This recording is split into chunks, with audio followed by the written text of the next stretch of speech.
Bonsoir à toutes, bonsoir à tous. Je suis le docteur Antoine Garnier-Crussard. Je suis gériatre aux Hospices civils de Lyon. Je travaille au Centre Mémoire Ressources Recherche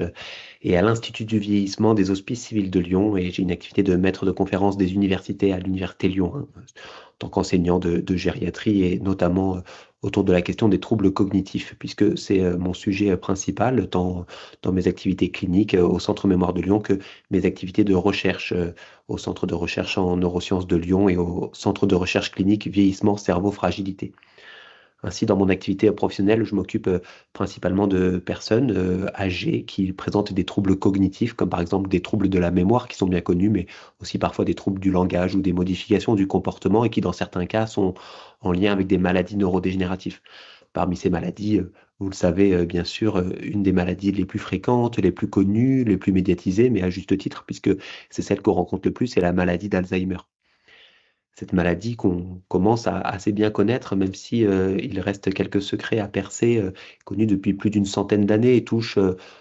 probablement autour d'un million de personnes en France au stade qu'on appelle de troubles neurocognitifs majeurs, c'est-à-dire au stade au sein duquel les troubles cognitifs ont un retentissement sur l'indépendance de la personne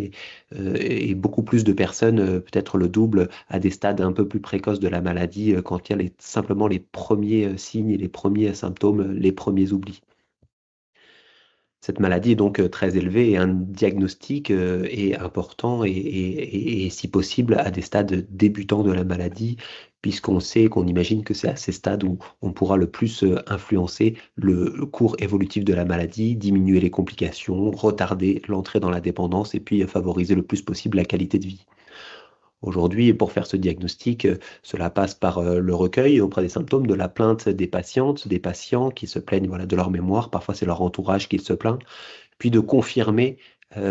si les difficultés de mémoire sont significatives ou ne sont pas, entre guillemets, simplement ce qui est attendu pour l'âge biologique, qu'il soit de l'ordre de la protéine ou de l'ordre des gènes, pour tester si parmi les personnes qui sont saines, qui n'ont pas d'oubli, qui ne se plaignent pas dans leur mémoire, ceux qui ont un peu plus de risques auraient déjà de moins bonnes performances pour s'orienter que les personnes qui ont moins de risques. Et donc, on pourrait imaginer que cet outil, ce jeu vidéo qui est assez simple, facilement déployable sur une tablette ou un smartphone, pourrait nous aider à repérer très tôt et facilement à large échelle la maladie d'Alzheimer.